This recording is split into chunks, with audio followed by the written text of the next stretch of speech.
Beers and Banter, episode 17. Got Peter Gwynne, special guest, fastest man on two wheels around the Gold Coast, they say. We've got all the NRL, Titans, coaching, fallout, cricket, tennis, AFL, and so much more. Let's do this.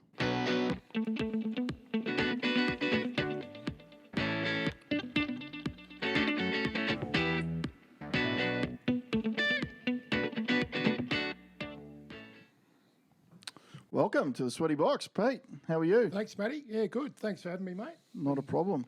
Big Red. Dilsey, how are you? Mate, Pete. Thanks for coming, mate. Yeah, no, cheers. I'm not sure what we're going to talk about tonight. There's not a lot of sport over the weekend. It's been a quiet weekend.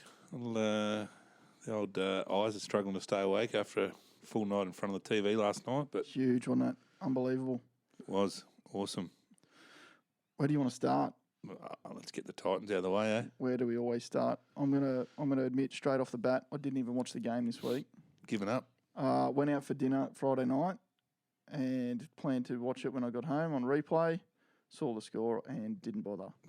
Yeah, it's just another one of those games where they just didn't turn up, didn't try, nothing went their way. Just pretty much sums up the year, and obviously the news since then is the coach is gone. Yeah, that's the obvious fallout. It's sort of drums have been beating. We called it here on the show a couple of weeks ago that Brennan would be gone. The default answer for everyone straight after that was, Kevy will be the coach, but he's since come out and said no, that he's focused on Queensland. I think that's just him driving up his price, to be honest. It's a bit of a negotiation tactic, making sure the clause is in there so he can coach Queensland next year and getting the right sort of money. But what do you reckon? Is he coming, or there's someone else, or they're just going to let it ride?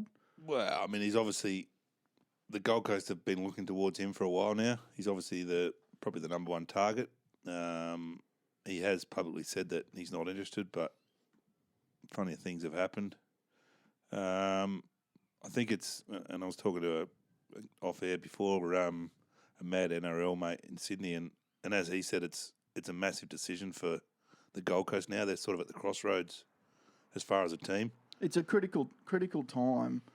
I won't cop any of this talk that they need to relocate them. I think for the first time in the club's history, they're probably really stable off the field, and that's why I think the board has basically turned around and said, well, we're stable here. We need some good results on the field, otherwise we're going to lose money. So, Freddie Fittler coming out and saying now's the time to move the Titans.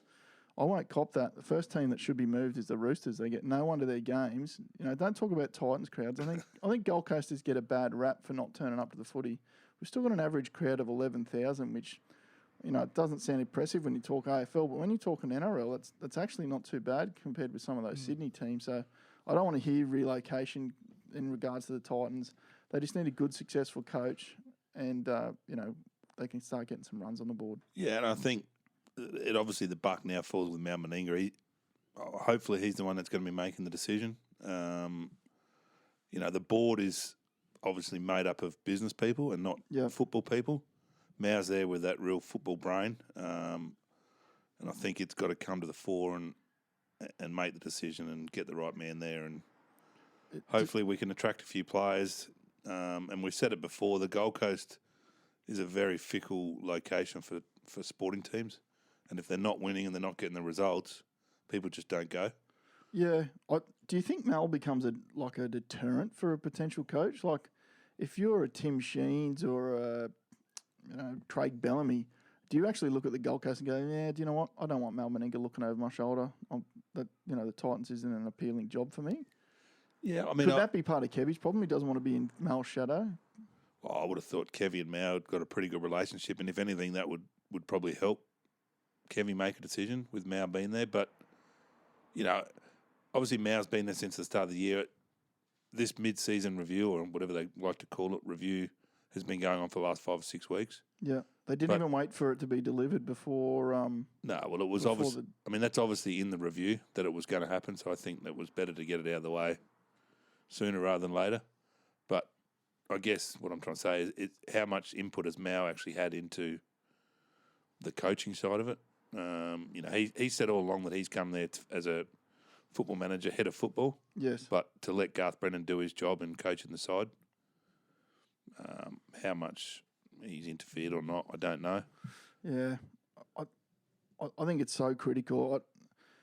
The Gold Coast gets a bad rap as far as like, nothing's ever going to be successful on the Gold Coast. People go there and they can't perform or don't perform, but it's actually the base for some of the best athletes in the world at their given sport. So I don't understand why the big football codes come here and don't excel. Like, is there a better place to train on the planet than our climate? Like, I think this morning was the coldest I've ever seen. It was about 5 degrees. Like, why the hell would you want to live in Melbourne or Sydney when you could live on the Gold Coast? But is that part of the problem? We've got the so-called glitter strip, but there's nightclubs in Sydney. There's nightclubs in Melbourne. I don't understand that. People come to the Gold Coast and that's it's not a good place for success. I don't get it. Yeah, it's always been that perception, hasn't there, that young footballers, be it NRL, AFL, come to the Gold Coast, to the Suns or the Titans to, live the life and surf and put their feet up. But yeah, you're right. It's a pretty good spot to train and live, and there's no reason why they shouldn't be getting results. It just shout out to Big Moz too. He was the one that pointed out to me how bad the Roosters crowds were today. So thanks for that, Moz. We're obviously passionate. Everyone lit me up on Facebook and text message as soon as the news. I had them coming thick and fast before I'd even got the members' email. I'd already heard it from 3 or 4 places that he was gone. I'm obviously, easy to wind up in this space, but if the Titans aren't successful and for whatever reason they let them fail, you lose the catchment of kids from, say, Logan through to about Coffs Harbour that, they're not playing rugby union. I can tell you that. They're going to go to AFL because AFL's spending big money here, and you guys are probably fairly the real happy game. Yeah, you guys have got grins on your faces, but this is rugby league heartland. Northern Rivers, Gold Coast. There's some great footballers that come out of this region. Can you imagine if guys like Cameron Smith and that had grown up and the Broncos was the only team, and then they ended up going to AFL? Yeah, please. The Suns are. They're in a bit of trouble as well. So I was going to say, in your favour, Red, I don't think they'd be moving in a hurry to leave the Titans to go and follow the Suns or play for the Suns. That's another issue. Big difference though, and rightly so. The Titans don't get any exemptions. There's no leg up for the Titans, whereas the Suns, how much subsidy do they get from the AFL? Oh, fully subsidised, I believe.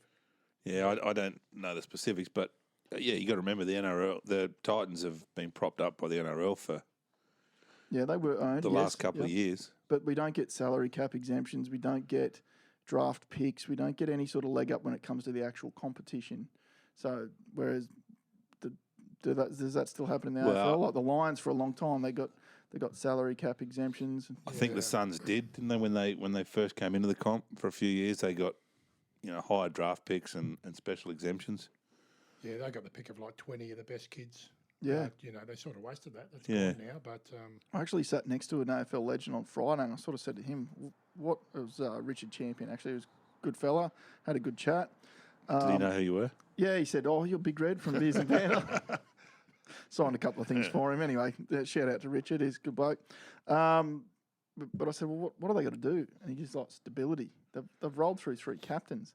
So if the captain doesn't want to play at the Suns, what chance have you got getting young kids to want to stick around and play? So, I think the issue is, the kids they're all from a lot from interstate. And they just want to go home. But the Lions have recruited kids that knew each other in Victoria, went to boarding school together. They're mates. So, so they've got a culture there now, and it's starting to show that these kids are coming up here, but they want to stay here because they're with their mates all the time.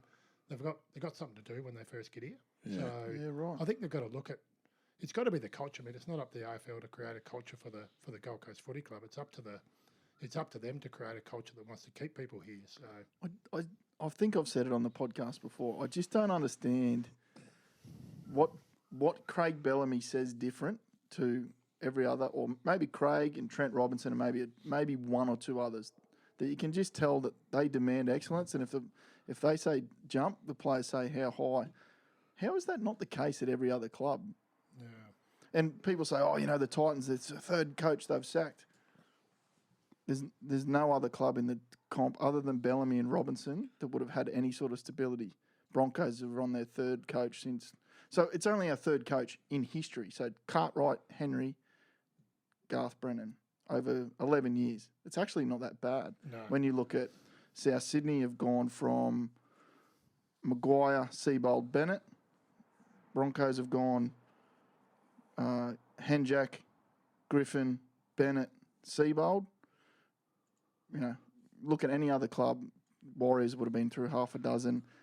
Penrith have gone Cleary, Griffin, Cleary, or something like that. Like every club changes coaches every few years, and it's just this round, merry-go-round that keeps happening. I think you've hit the nail on the head there with culture. That the Suns and the Titans both lack culture, and it's evident in the Titans when you got all these ex-players that are putting their hand up and saying that, the club doesn't hold functions and events and stuff for the past players, and they're not involved with the club.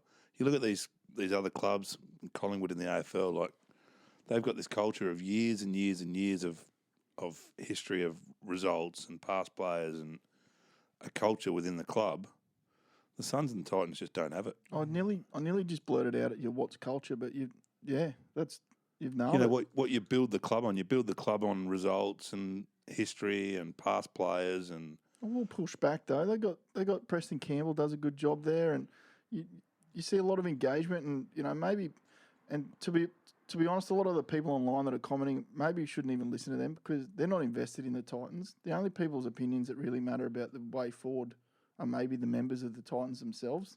That's who the board really need to listen to. These are the people that have stuck with you for the last 10 years. I guess even when you look at culture and you say, well, the NRL, the Titans have got a board made up of business people, not actual football people. Darryl Kelly's been around footy for a long time though, hasn't he?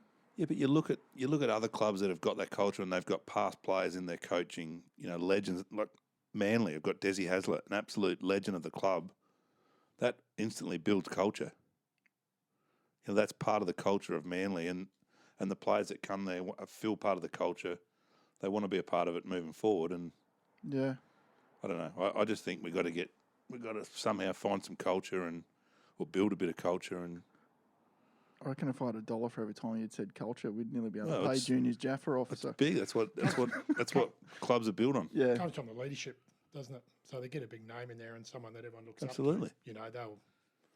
Is it time to stop trying to buy the next big thing? And I know they did it with Jared Hayne and failed, but he was always going to be flaky at best.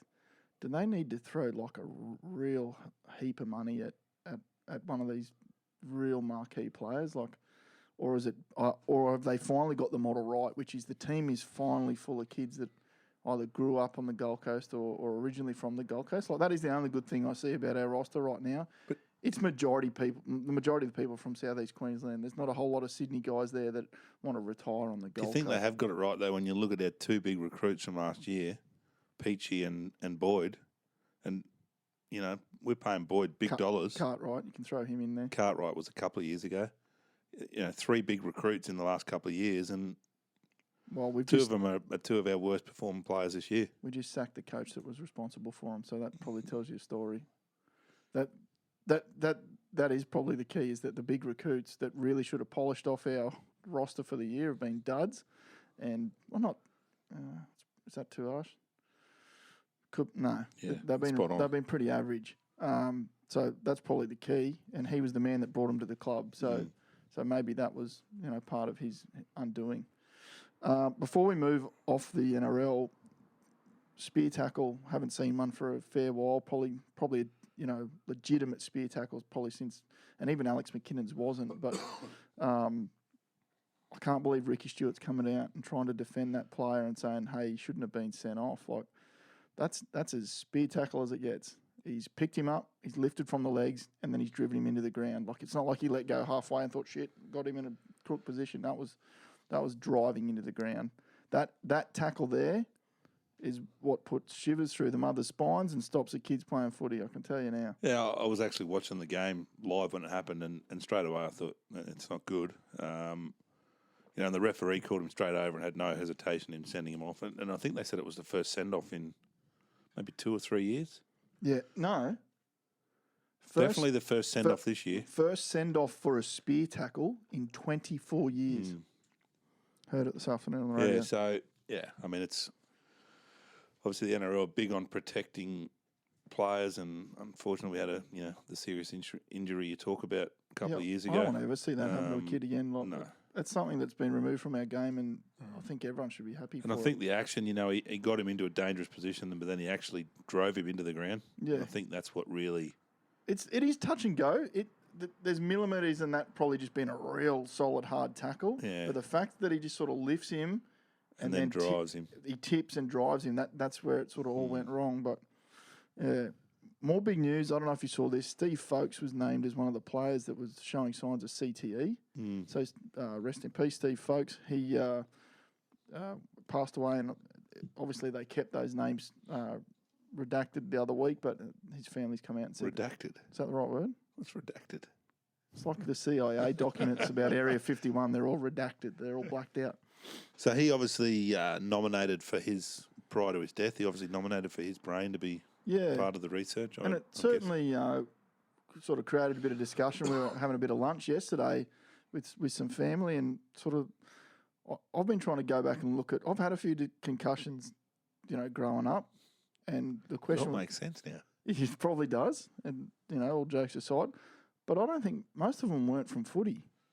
I had a concussion in an IRB once. I had a concussion playing basketball. I had a proper concussion in the boxing ring. I've had a few. That was a good sleep, wasn't it? In the ring. We might get that bloke on someday to talk about that. But and then the question was asked: well, do rugby league players, are they just more susceptible to those things, or I'd love to talk to someone about the science of it, because I'm really talking out my ass a little bit on it, but it's a full on topic. And they're saying maybe the NRL won't be as liable as what, say, the NFL were in the US, because they haven't hidden anything. This is all just coming out, and everyone's getting the information at the same time, whereas in the NFL, they sort of knew that there was something wrong with their players and didn't do anything about it. But it's I don't know, it just raises a talking point where, is that damage caused by football? Sorry, this is the point I'm trying to get to. Is the damage caused by football, or is someone that plays football more likely to go and do other reckless things? Like, is there a direct link from playing rugby league and that impact versus, just going about your daily life? Is there enough sample of people that have not played rugby league, I guess is probably where I'm getting to know, well, is that present in other people? The thing that interests me is and obviously I think Peter Sterling is one that's put his hand up, and there's a couple of, I think, recent players that have done it as well. But once the NRL gets enough information or enough results out of these testing, like, what happens to the game if it's proven that these guys have got injury from playing rugby league? Where does the game then go moving forward? There's obviously going to be rules and regulations implemented to try and protect, that happening in the future. And it's the same as boxing. Well, this was the discussion yesterday at lunch, and the boy. Father-in-law got me all fired up because he said, boxing versus UFC. And I said, well, boxing's probably worse than UFC as far as this sort of damage. And boxing have taken no steps to protect their fighters. So I would say rugby league would be the same, is that you play it at your own risk. Yeah. A boxer, you get knocked out, you've got 10 seconds to stand up before they'll rule the fight off. In UFC, if you get knocked down and you can't defend yourself, the fight's over. So what they're talking about is just repeated damage. With a boxer, you could be out cold. So Tyson Fury was out cold against Deontay Wilder. Next minute, his eyes opened, and like Lazarus, he sat up, stood up, and made the 10 count, and then got back into fighting. And that's exactly, we're saying rugby league player, if you're showing signs of a head knock, you've got to come off the field. And boxers, it's just like, well, have 10 seconds and go again. I don't know. But if you open your eyes in UFC, your opponent closes them again in a hurry, doesn't he? That's what I'm saying, though. If you can't defend yourself, the fight's over. Whereas in boxing, it's like, well, have 10 seconds. Yeah. Whereas the ref should be able to see there clearly concussed. There's a lot more wrestling in UFC too. Not as many there is. Direct hits to the head. Well, that was a pretty serious knockout there the other week. Yeah, there's plenty of it still. Most of it on. It's not constant whacks to the head. But I don't know. I'm going round and round in circles, I think, but it's just it's going to be a big topic probably for a few sports. The biggest issue is kids. The parents are going to see the absolutely. And then the kids they're going to go, no footy, no whatever. Well, what about the worst thing is, Dad always used to make me wear headgear. And now they've come out and basically said the headgear doesn't do anything. That stops sort of direct impact as far as like cuts and bruises, but does nothing to stop concussion, which, flicking back. Yeah. It's the brain actually moving inside the skull that's the problem. So, wow. We might try and get some sort of brain surgeon on here to talk about that at some point. That's all I had for the NRL. I sort of lost interest after I saw the score. Yeah, I mean, there was obviously, and I think we touched on it last week, Cameron Smith played 400. Yep. I watched that game, and that was a pretty good tribute. What the NRL and Melbourne Storm did before the game. I mean, it's unbelievable achievement, 400 games, and to think that he's probably got another 50 still in him. 2 years potentially. He's showing no signs of slowing up, and now it's like not playing rep footy. He's really. Yeah, I mean, he's definitely going to go around next year. So you look at another 20-odd games next year. There's probably another 10 to go this year. He's going to get close, if not over 450 games. Imagine the training sessions, the stretching, the recovery sessions he's done. The media, and it's just a massive amount of time. And touch wood, he doesn't get injured. Yeah, he's not. He's a freak. No, that's why he's made 400s because he's played them all. He hasn't had a serious injury either. He's just a freak. Well, think about it. If Origin wasn't a thing, he would have played another 40-odd because he would have missed 40-odd round games through Origin. Yeah. He's a funny character for me, even though he's Queensland, and I loved him when he had the maroon jersey on. There's something about him that it does sort of irk me. I do subscribe. He does. I don't know. He can be just that overbearing presence sometimes, but I don't. Maybe that's just part of what makes him great is that he's just so in control when he's on the field. All his opponents seem to really respect him and like him. That's what I go back to with him. Respect. I don't know if any of them. I don't know if some of them like him. Yeah. They can't not respect him because of what he's done. Yeah.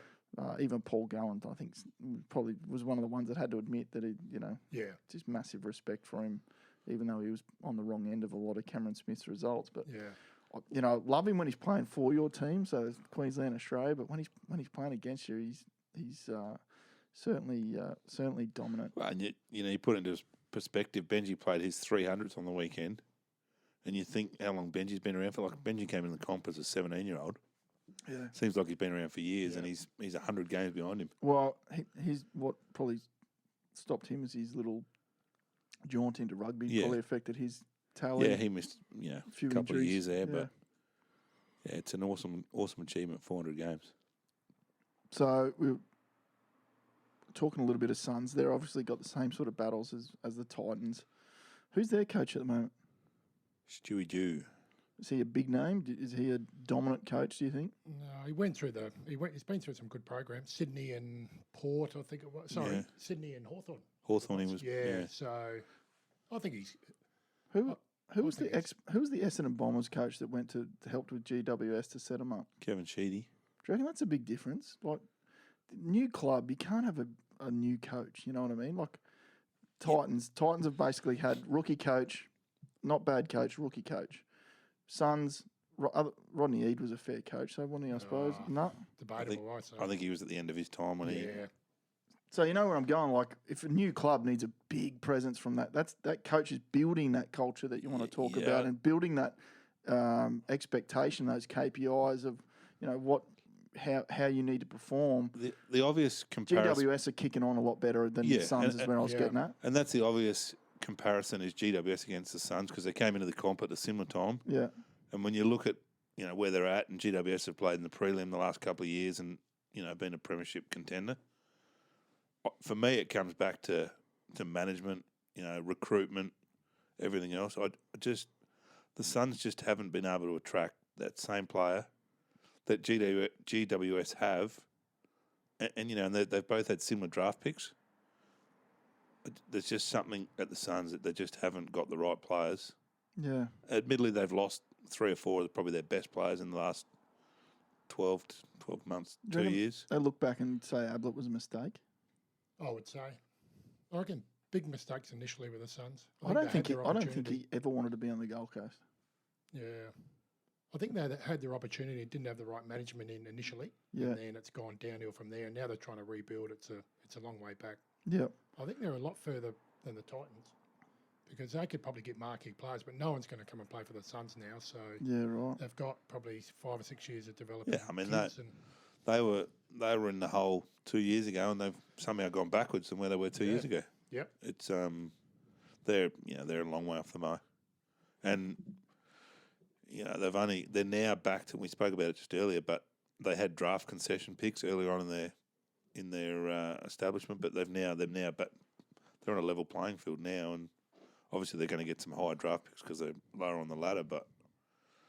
Yeah, they've got a long way to go. So how many rounds to go have we got for AFL? 6 or 7? Yeah, 6 or 7, and then finals. Who's looking the goods? Who's going to take it out? Look, Geelong was still top of the ladder, and Grub. The Grub's Grub's team. there. The grub on this program is Gary Ablett. Oh, yeah. Protected species. Yep. Yeah, I mean, we spoke about it. I think I mentioned it earlier in one of the shows, but as a interstate side to finish top 2 is a massive advantage in the AFL. And at the moment, you've got Geelong and West Coast. So West Coast... Geelong's in Victoria. Yeah, but, outside... what I'm trying to say is the top 2 teams get basically 2 home finals. Right. If they win their first game, they get a week off, then they get the prelim at home. That's going to West Coast. Probably more so favours West you. Coast, but if West Coast can stay in second, someone's got to travel over there and play them. Assuming West Coast win, they then get a week off and then play a preliminary final at home in WA. Yeah. And then travel to Melbourne for the grand final. So that's the only thing So that works against them is they got to win the GF in Melbourne though. Yeah, but they've proven now that they won it there last year and they've won some games at the MCG this year. They're not. Yeah. That doesn't hold anything for them now. Before we rip into some of the other sports, should we try and get Junior on the phone and just see where he's been at? He's been in hiding. Jaffa. I'll get him here. He's probably due for a win. Hi, boys. Junior. How you going? We're starting to worry about you, mate. You've been Sorry, boys. been MIA for a couple of weeks. Just been regrouping. Yeah. Work called. Sorry, boys. No, that's all right. Isn't work punting? I wish, Dylan. I wish. I'd be broke though. Last few weeks, but good pods the last 2 weeks, boys. I loved last week. Yeah, terrific. Yeah, it was probably my favourite so far. Well, this one's going pretty good. We got Pete in the studio with us. He's one of the leading cyclists on the Gold Coast. Fastest man on 2 wheels, they say. Yeah, Pete. How you going, mate? How are you? Have you got a Tour de France tip for us, Junior? Oh, Tour de France. Peptides, maybe? I don't know. Peptides. I don't know. Stop it. It's not my specialty. Boys, but that has started last week. Yes. Yeah, weekend. Hey, I don't want to hurry up, Junior, but what do you got for us this week? So you are giving me the hurry up. Sorry, we're behind. We're running behind. You're all right, mate. Hey, this week there's a 4-leg multi that just can't lose this week for the Jaffa. Here we go. You don't have to cop the irate fans that put their house on it every week. Yeah, I've seen a few sprays. Still pretty bad. Just tell them to put the car instead of the house. What about the nippers? I'm in hiding. I can't show my face at the club at the moment. 4-leg multi. What do you got this week, Red? So we'll go Richmond to beat Port Adelaide, head to head. Yep. We'll go the Raiders to beat West Tigers. Yep. Then we'll go the Rabbits to beat North Queensland up in Townsville. And we'll go Scotty for a top 20 at the Open this weekend. Okay. And that should come to about $8 or $8.50. Oh, Junior. Righto. And do we have to come up with some funds, or have we got an anonymous? We might have an anonymous fan. Just leave that with me for the next 24 hours. And I think they've all dropped off, Junior, the anonymous fans. Boys, funnily enough, I had 2 mates from Perth ring me this week and say we're Beers and Banners fans. So oh, that's good. There you go. It's growing. Yeah, it's growing. There you go. We've reached the West Coast. That's good. Great. So yeah. I like that, Marty. I do like Scotty top 20 actually, because I may have made a small investment on him a little while ago for this tournament. So I'm hoping he goes way better than that and takes it out. So well, the fat bloke across the table from your Red, I think he tipped it a while ago too. Didn't you, Pete Skinny. All right. So will you let us know whether we've got to sort that out or not, or how we're going to put that on? But I'll be all right, yeah. Raiders, Rabbits. Oh, makes me squirm. Oh. Easy, Reg. Easy. You'll be right, Junior. You're due to jag one. This is the one that gets us back on track. I've got faith, Junior. You've been studying it for a couple of weeks. Remember that bloke that put the wrong bet on? Yeah, I know. All those weeks ago, Reg? Yes, I do. Anyway, I do. We'll be right. Oh, well. Good luck, Junior. Good stuff, boys. Righto, mate. Thank Cheers you, for mate. that. Appreciate that. Care. See you, Bye. boy. See you, boys. Wow. There it is. That could get us close to the 1,000 in a hurry. Rabbits that beat Cowboys in Townsville. It's big. Yeah. I think they should do them, but Should do. Cowboys, you just never know. No, They're another team with a roster that just should blow everybody off the park. I mean, I watched their game yesterday against the Roosters. They were impressive. Yeah. They were really good.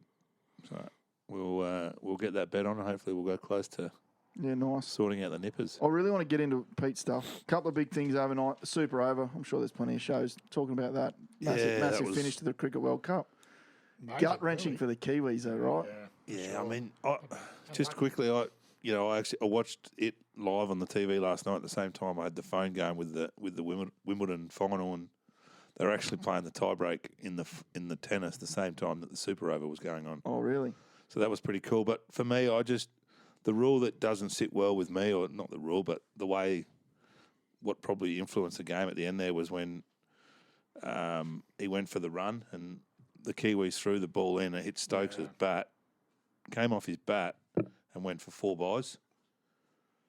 That to me, I know in the rule of the game it's a bye, but I mean it's horribly unlucky. And I think what the bigger travesty is, it's come down to boundaries hit. Yeah, and why not just have another Super Over? That's a terrible rule. What too. about best out of 3? World Cup final every 4 years. Have the best out of 3. I think it's there'd be a better way to do it. I reckon.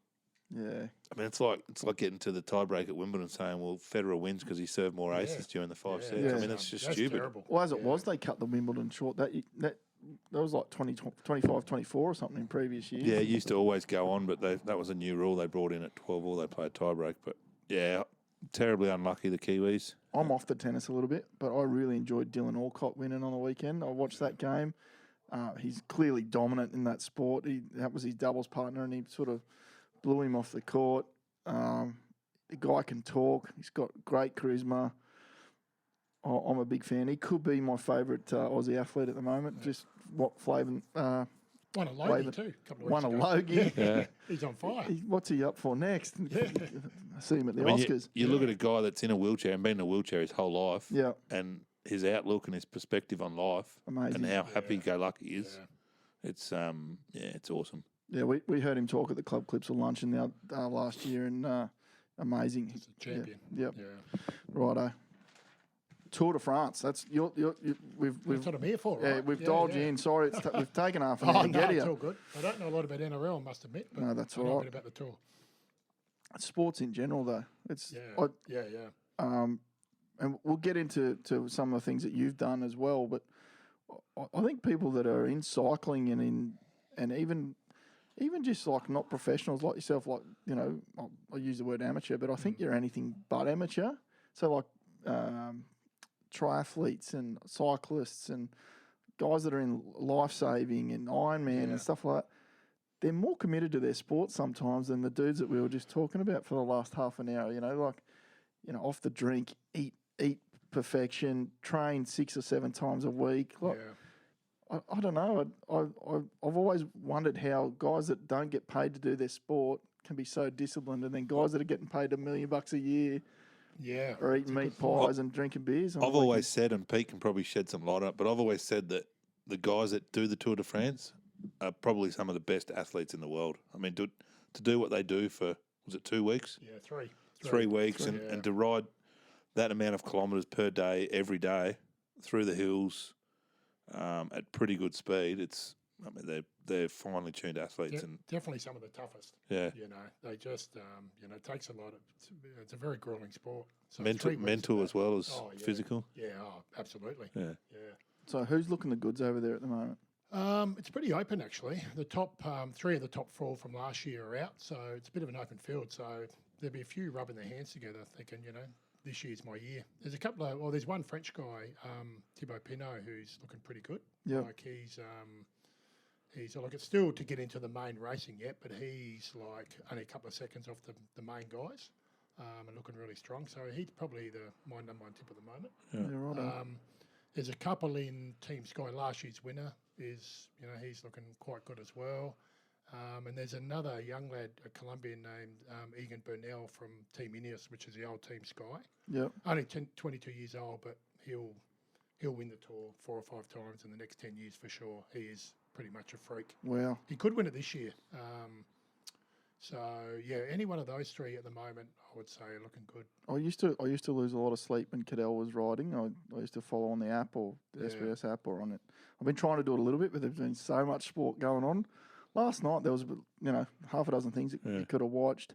By default, I like the F1, so I was following the F1. I couldn't keep my eyes on that. It was a big crash in that. Vettel took out Verstappen, but the Tour, it is sort of, I don't know, I like following all the tactics and all the talk and not some, watching guys ride bikes is probably not what, but I like hearing all the strategies and, who's doing what and.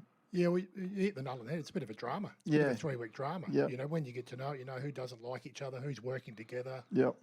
There's a lot that goes into it.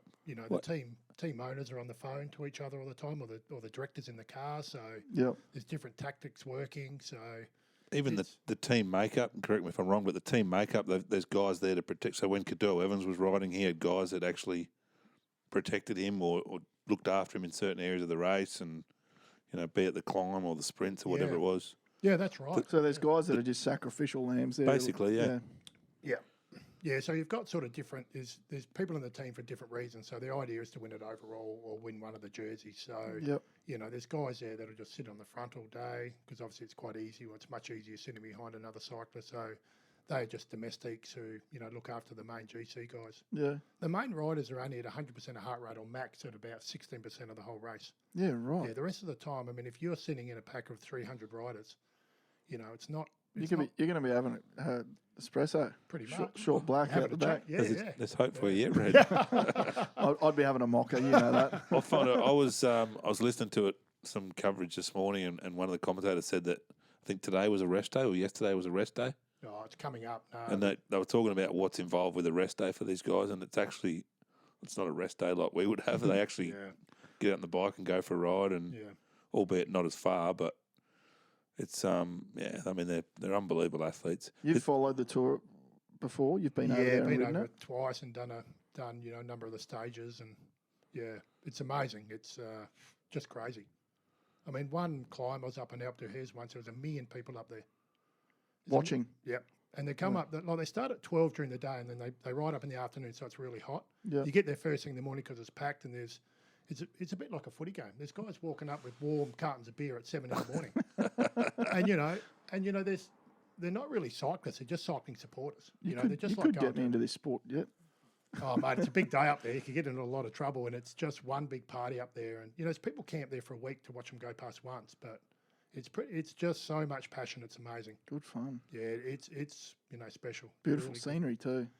You just can't believe it when you're riding around there. You ride around and go, look, it can't get any better. You go in another corner and it's amazing. And they're very very pro cyclists over there, so it's a really friendly place to ride, which is good.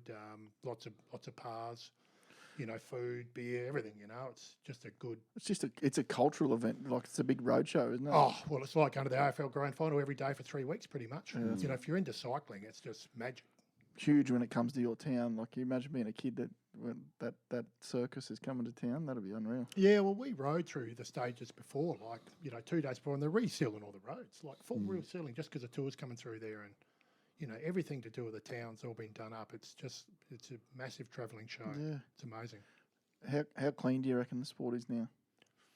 No, I don't think it'll ever be clean. Actually, I think it's cleaner, but I think they're always one step ahead of the game. Yeah. In saying that, I think most professional sports aren't clean. I think cycling has had a real bad rap, and they've really done a lot to clean it up. but I don't think they ever will. I think where there's money in sport, I think, there's big money in the teams. Yeah. The UCI and the ASADA, et cetera, have only got a certain budget. So I think what they're doing now has not been tested for yet, so we're still to learn about it, but I think they're pushing the boundaries for sure. Have you seen that Icarus documentary? That was phenomenal. Oh, mate, how about him? The Russians. Putting the... Yeah, well, they found, some of the big doping scandals, Operation Porto, where they found 250 drug bags. There was 30 cyclists in there, but there was professional European soccer players. Rafael Nadal had a massive, his name was mentioned, but these other sports have got so much more money than cycling that was never, they were all destroyed and disappeared, where the cycling has all come out. So, and what was that, sorry? If you go, you have a look at Operation Porto, which happened in. So what they did, they raided a Spanish doctor's, where he does clinic. All his work. Yeah, clinic. Yep. And they found, because they were blood doping, right? So taking out the blood and then putting back in a later time which is similar bit like taking, EPO, or it increases a red blood cell. Yep. Now they found all these cyclists, all code named, a lot of cyclists, but every other sport, cross country skiing, professional. But that was only really the cyclists got done for it. So yeah, right. I think where there's big money, you'd be kidding yourself. Wherever there's money. But there's guys in the local gym, obviously. There's guys in local cycling that, I've heard and know that, So I could Any almost names, Pete? No one watches the show. You could drop some names. Give us an exclusive. Yeah. No. Yeah. So I think, I don't think it'll ever be wiped out. And I don't know if you could get through it without some sort of, assistance. It's brutal. Is it just a case of you still get the best rider, but because they're all doing something? Or I think so. I think Lance would have still won it. There's a lot of debate there, but I think he would have still won it. I think every winner the only winner that I haven't heard any sort of nothing about him is Cadel Evans. Yeah. I think he was actually probably clean. Hopefully. Yeah. I mean, when you looked at him ride, he was big gears up the mountains just suffering, whereas these other guys spin. So when you're spinning, it's more to do with your heart rate, right, than strength. Oh, right. So they're getting heart rate up higher, more blood cells, etc. Whereas Cadel was just in a massive gear grinding away. So he was never implicated in anything. So, look, I'd like to think I'd like to think there's a lot more clean, but I'm not sure. Yeah, righto. What's the attrition rate of the tour? So how many guys start on day one and actually finish on? Probably about 10 to 15% pull out. Yeah. And a lot of them are crashes. Yeah. Yeah. A lot, they just suffer like dogs through it and just get through it. Yeah, you always see some pretty big stacks, and when one goes down in the big pile, there's normally at least a handful go down. There's a guy that prang last year and finished like 5th overall. He broke his pelvis on stage 9 and rode through it. Really? So, yeah. Do you reckon I could get through it with one of those little motors in my bike? Take your time. Yeah. No, you'd be right. The motor. E-bike. Yeah, I want to get one of them and just slip it in and do the tour. Do it easy. Yeah. Reckon We should go I'm not over. sure the bike would make it with you sitting on there. I think it'd need to be a proper motorbike. What on some of those on the flat? What sort of speed are those guys getting up to? Oh, well, the other night they'd gone for 4 hours and they're at 40, 46, 47 average. They did. What do you do, Pete? What's your fastest? Look, I'm a bit of a time trialer, so riding on my own, so I average around 45, but not for 200 k's over mountains. That's for a 20 to 40k time trial. Yeah. So, but that is riding on your own without drafting. But local races will average 40 to 43, but over 70 k's. Yeah. They'll do 210 k's with 3,000 meters of climbing, average of 42k an hour and 43. That's like riding.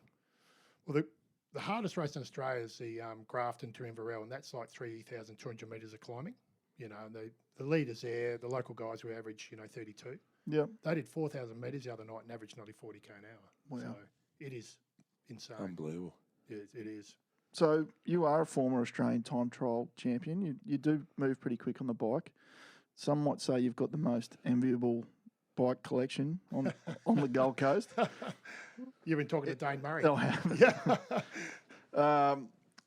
What is it called? A collection of bikes? Is it a quiver or is it Don't know. a shack? A shack of bikes? Yeah. Or Shitload. a shit tin?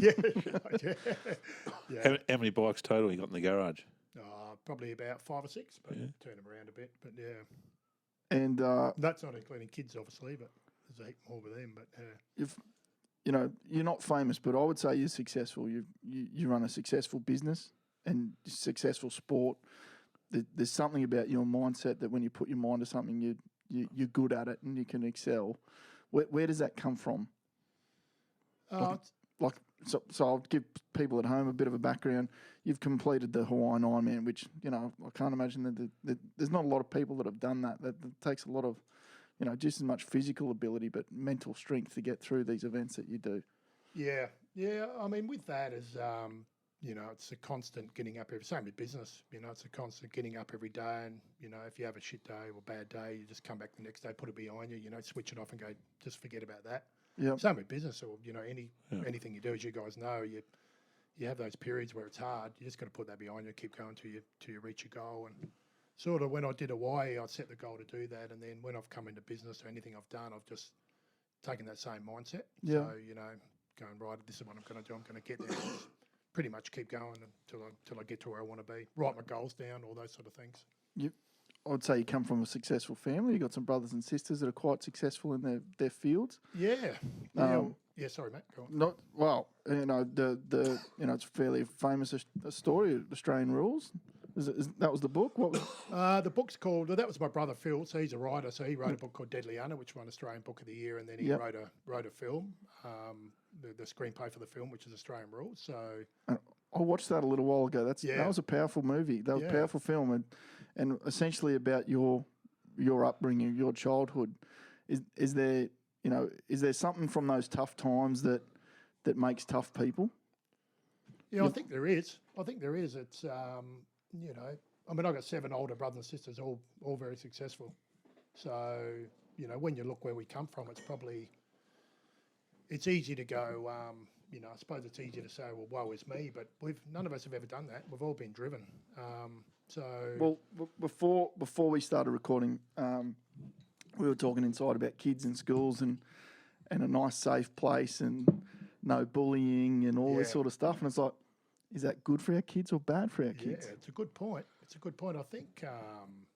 I don't want to see bullying. Don't get me wrong. No. But when we make things too easy and make, you know, take away all resistance, is that what's creating the culture where maybe, you know, we've seen it. We've seen the decline of our Olympic teams, and we've, you know, the big footy codes and that's still successful, but you know, these coaches are having to deal with these millennials, and I don't know whether it's necessarily the millennials or whether they're just products of what we've created. You know, like tough times bring tough men. Tough men bring, there's a saying like tough men bring easy times, and then easy times create soft people, sort of thing. Like, I don't know. Yeah. There's a lot of successful people from tough upbringings, isn't there? That's what I'm saying. Yeah, it's a good point. It's anyone that hasn't seen that movie should have a look. As a quality Aussie film and very strong story. So get around that. But there's obviously a mindset, and you know, successful sport. That mental capability's got to be a big chunk of it. Yeah. I think you know, you got to be prepared to lose too, don't you? You got to be prepared to, you know, a lot of people got the fear of failure, you know, and it still creeps back in with different races I do or whatever. You know, you still think, what if, you know, but you just got to put that aside and have a go and go, well, whatever. I've got it strong. You're probably going to lose a lot more than you win in sport. So, I think every time I lean over a golf ball and look at it, there's that little voice in your head just goes, "You're going to miss." I mean, it's you laugh about it, but it's fairly common in a lot of sports, and golf in particular, when you're hitting a stationary ball, probably you know, heightens that fear a little bit. But I think what you said earlier, when you know, just to keep going and keep pushing, and like you said, when you hit a flat spot or you hit a hurdle, that determination to keep going, and it probably comes back to what you say, those guys that have tough upbringings where they hit a lot of hurdles along the way, and it's either give up or keep going. And then, you know, a lot of times they'll choose to keep going, and that's what you don't hear of a lot of, like, other than maybe race car drivers.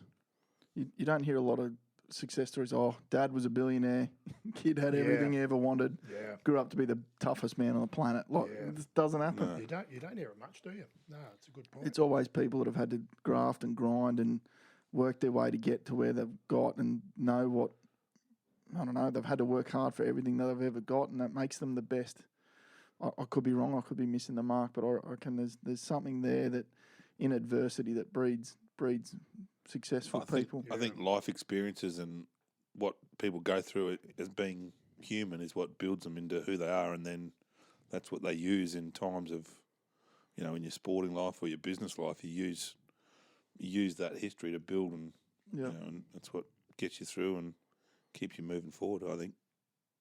Yep. Training for anything at the moment?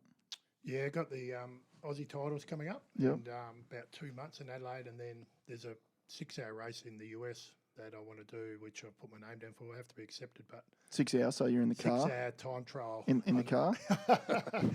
Mate, I need a car driver if you want to come. Mate, I did 15 minutes on the exercise bike and my nether regions went numb the other day. I don't know how you do it. Yeah, so I got that coming up. So, yeah, it's sort of training quite hard at the moment, so pretty keen. And so when you say hard, how many times a week, how many Ks? Do about 400 to 500 at the moment. Did like 420 last week. Yeah. Ks? Yeah. Wow. You don't drive that far, Red. I do, but... When you say a 6-hour race, how many Ks do you do in 6 hours? Like, what's it? Well, hopefully average around 40. Okay. 40 K an hour, so what's that, 240? 240, yeah. So that's going to be like riding on your own flat out for 6 hours is pretty brutal. But so is it a race where you've got to do the most amount of kilometres? Yeah, or exactly. Okay. Yeah. So you're not allowed to sort of sit with any other cyclist. So time trial, so ride as far as you can in 6 hours. So right. The record's like 40 K an hour. So if I'm going to go, I really want to get it fit enough because I'm better at endurance events. Yeah. I did Ironman and stuff. So the longer the rides, the better I normally am. So hopefully I'll go over and see what happens, give it a bit of a crack. That's awesome. Yeah, have a bit of a holiday. Whereabouts in the States? Oh, it's at just in from San Diego. Okay. What's the name of the place again? Oh, Borrego Springs, it's called. Yeah. Yeah, so it's sort of between LA and San Diego, inland in the California desert. So yeah, so they have it there every year. So hopefully that's the goal. If all goes well and stay fit. Well, look forward to hearing how you go there. Thanks, Matty. Mate, I've got 3 questions to finish. Yep. We do it for all our special guests. First thing that pops into your head, try and keep them coming. But here we go. Favorite destination anywhere in the world for a beer? I'd say Annecy in France on the lake. Oh, after a ride. Yeah. Anywhere in the world? You mentioned the world? Yeah. Anywhere in the world? Yeah, Annecy is my favourite spot in the world, so I'll go there. Sounds good. Favourite athlete of all time? Big basketball fan, so probably go Michael Jordan. Another one. National basketball fan. I coach my boys in basketball. They love it. So I grew up watching him. So I would have to say him. I'm going to stop the clock. There's talk Ben Simmons might not play for the Boomers now this off season because he's currently negotiating a $240 million contract with the Sixers, and I think they want him to rest for the off season. Bit disappointing for the Boomers, but that is phenomenal chunk of change. You'd probably rest for $240 million, wouldn't you? That's a max. That's a max deal. That's as much as you can get. I believe. Yeah. That's crazy. Yeah.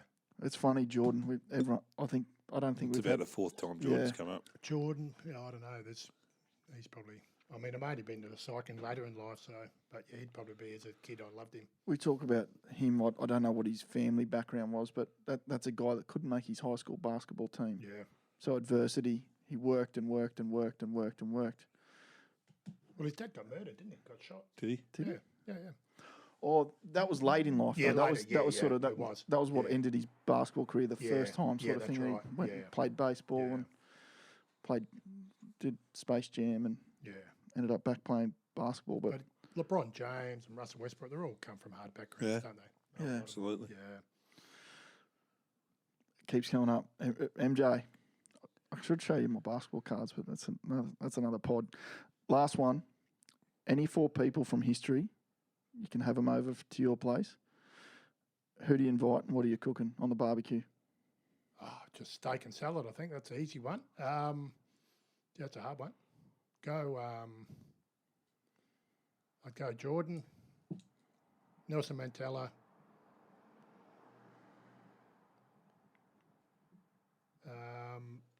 I'll go Brad Wiggins, and I'll go Lance. Brad Wiggins. I still love Lance. Lance can bring the party drug. Yeah, that's right. Is the worst thing that Lance did the way he treated people? Oh, definitely. Yeah, the way he bullied people, and he was a real prick, and he knows that now. But that's what they were just going to get him. And, they were just going to keep hunting him until he come clean. So Yeah. Mate, it's been an absolute pleasure. Thanks, Matty. Welcome any time here at the Sweaty Box. Fans at home, you can find us at Beers and Banter on all the usual platforms. Thanks for listening, and Thanks, boys. see you next week. Thanks, Dylan. Cheers. Cheers.